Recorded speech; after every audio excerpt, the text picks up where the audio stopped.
I'm a 50-year-old man, and for the past 23 years, I've been married to Amy, who's 48.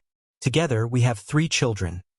Rachel, who's 22, Jake, who's 19, and Ava, who's 17 and about to turn 18.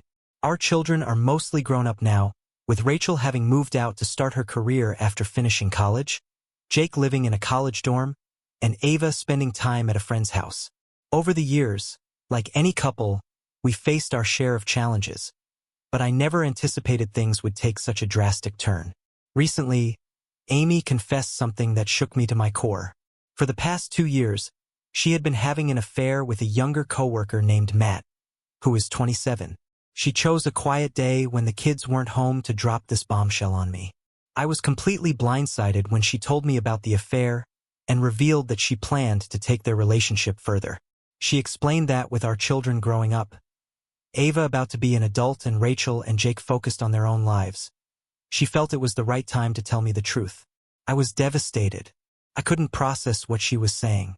I broke down, tears streaming down my face, and I begged her not to leave. I asked her to give our marriage another chance. I couldn't wrap my head around the fact that the woman I had loved and trusted so deeply had been betraying me for 2 years. Amy tried to comfort me while I cried, but her words only cut deeper. She told me she couldn't stay in a marriage without love anymore and that she couldn't continue wasting time with me. After about 30 minutes of sobbing, I started to regain some composure. I knew I couldn't keep pleading with her, especially after everything she'd done. My emotions were a turbulent mixture of shock, pain, and disbelief. When I finally pulled myself together, I stood up and told her to leave. I didn't want her in my house anymore. She looked stunned, no doubt surprised by my sudden shift from begging her to stay to telling her to go. To be honest, I was surprised at myself too, but something inside me snapped, and I knew I had to take control. She had already packed a few belongings into a duffel bag, which made it clear she had been planning this for some time. After a brief, awkward hug, one that I didn't reciprocate, she left. I stood still, stiff as a board, not wanting her to touch me, not wanting any kind of comfort after the betrayal. Once she was gone, I collapsed. I cried for hours, feeling like my world was falling apart. I couldn't breathe without feeling the weight of the betrayal crushing me. I stayed on the couch, numb and lost, until Ava came home. When she found me, it was obvious that something was wrong. My eyes were swollen from crying, and she immediately sensed that something had happened. She asked me where her mom was, and at first I didn't want to tell her. I wasn't ready for it to feel real, but I couldn't lie to her. I told her the truth. Watching Ava's face change as she absorbed the news was heartbreaking. She was as shocked as I had been when I first heard the truth. Without hesitation, she sprang into action, calling her siblings to tell them what had happened and asking them to come home. She also called my brother, Eric, who lives far away but was still quick to offer support. Eric, who's 45, is a solid guy, and I knew I could rely on him. Within hours, even though it was late, he arrived at my house. He moved in temporarily to help me cope, to look after the kids, and to give me the support I so desperately needed. A week has passed now, and Eric is still here, trying to bring some semblance of stability to this chaos, while we all try to come to terms with the fallout of what's happened. Stop. If you love your parents, then like the video and subscribe to the channel. If you didn't like the video or subscribe to the channel, it means you don't love them. Continue. My mental state has been fragile since Amy left. I never expected to feel so lost, so disoriented. I've barely been able to get out of bed, and the whole situation still feels like a nightmare.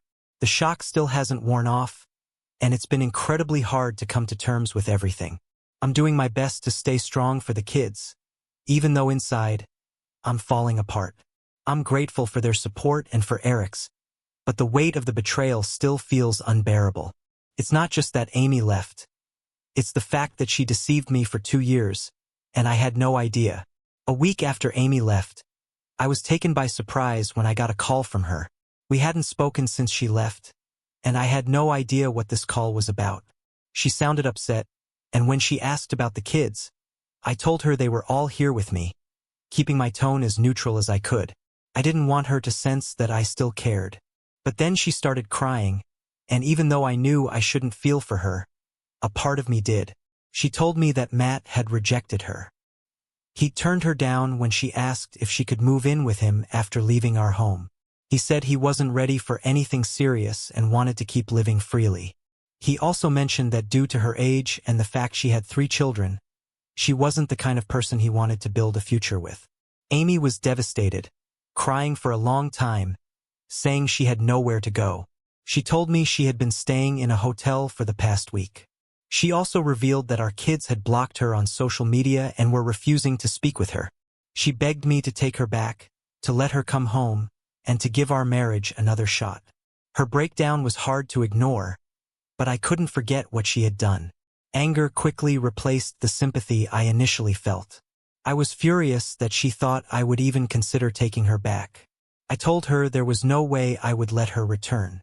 I told her she had destroyed her own life with her affair, and now she was facing the consequences of her actions. Without waiting for her response, I hung up, turned off my phone, and went to bed, feeling drained from the emotional toll. The next morning, I turned my phone back on to find several angry texts from Amy. She accused me of being selfish and said I wasn't considering her feelings. She also claimed that I had turned the kids against her, which wasn't true. They made the decision to block her themselves, and I only found out about it when Ava told me. Amy was trying to manipulate me, but I wasn't going to fall for it. I couldn't overlook what she had done, and I refused to let her back into my life. I don't think I made a mistake by asking her to leave. The house is mine legally, and I have every right to decide who lives here. I've had enough of her manipulation. She's trying to make me feel guilty, but I know I'm doing what's right. What I need now is time to heal and to stay strong for my kids. I can't keep letting her back into my life whenever she wants. She made her choices, and now she must face the consequences. When Amy left our marriage to be with someone else, I never imagined she would try to return. But when things didn't go as planned, she thought I would just take her back without question. To be honest, I don't think I'm wrong for refusing.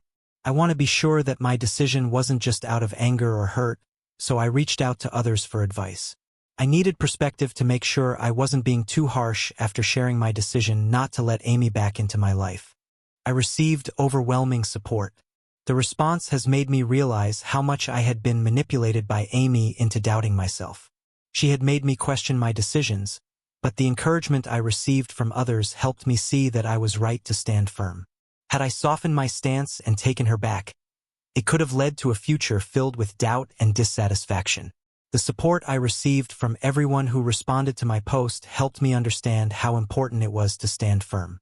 Now, after reflecting on everything, I am absolutely certain that Amy doesn't deserve another chance. No matter how many apologies she offers or how much she claims to have made a terrible mistake. Days have passed since I shared my decision, and Amy has been relentless in trying to change my mind. She's tried guilt-tripping, gaslighting, and apologizing over and over, saying that she made a huge mistake by having the affair. She's promised to do whatever it takes to make up for it, but I can't fathom why she thinks I'd even consider taking her back. This wasn't a minor slip-up. It was a profound betrayal, and she still doesn't seem to grasp the full extent of it. Despite her pleas, I'm certain she will never fully understand the impact of her actions. Over the past few days, I've been feeling better. My daughter Ava has been checking in on me, which I appreciate, but I've told her not to feel obligated to stay home and help with chores. She has her own life, and I don't want her to feel burdened by the situation. My brother Eric, who's living with us now, has been a huge help. While he's not the most emotionally expressive person, his practical support has made all the difference. Having him around has given me a break from some of the stress, and I'm so thankful for his presence. I know he'll eventually return to his own life, but for now, having him here has been invaluable. On the legal side of things, I've taken steps to ensure the divorce proceeds without complications. As soon as I realized Amy had no place to go and wouldn't be the one to file, I knew it was up to me. She had been hoping to return to me, but I knew that was out of the question. The whole process has been mentally exhausting, and I dread what lies ahead, but I know I've done everything I could to save our marriage. What's happening now is on her, not me. At least I can find comfort in knowing I gave it my all.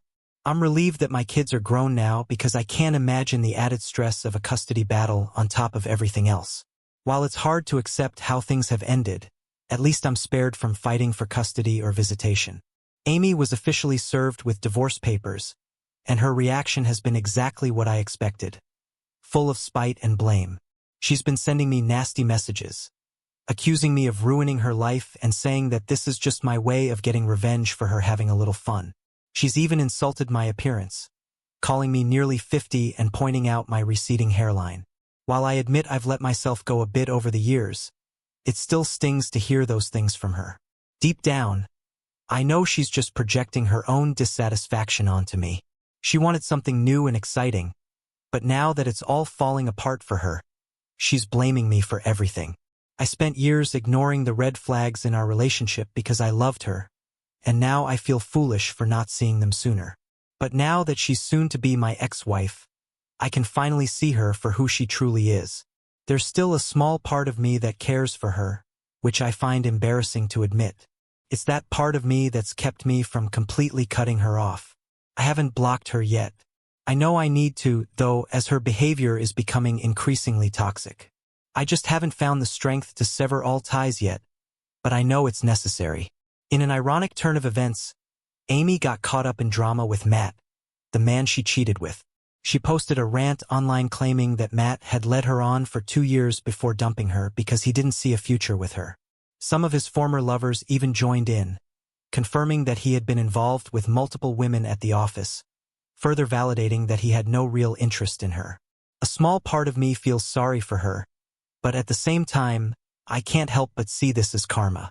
She threw away everything we had for a fling, and now she's left heartbroken and humiliated. I can't deny that there's a sense of satisfaction in knowing she's experiencing the consequences of her own actions. Despite the emotional turmoil, I'm handling things much better than I was when I first shared my story. We're now in the negotiation phase of the divorce, and I can finally look at Amy without feeling the intense emotional weight that once existed between us. I've become indifferent to her, and while she still tries to engage with me during meetings, I avoid her as much as possible. I'm relieved that her infidelity has been exposed through her social media posts. It's made the divorce process easier for me because I don't even need to provide evidence of her cheating. She's already done the work for me. My kids still aren't speaking to her, and I can't blame them. We've all tried to move on as best as we can, and while we'll eventually need to deal with the emotional fallout, for now we're staying distant and it's working for us. I'm doing much better than I was, and while the road ahead is still long, I'm hopeful that time will heal the wounds. I'm considering therapy to help me process everything, but for now, I just want to focus on getting through the divorce and moving forward with my life.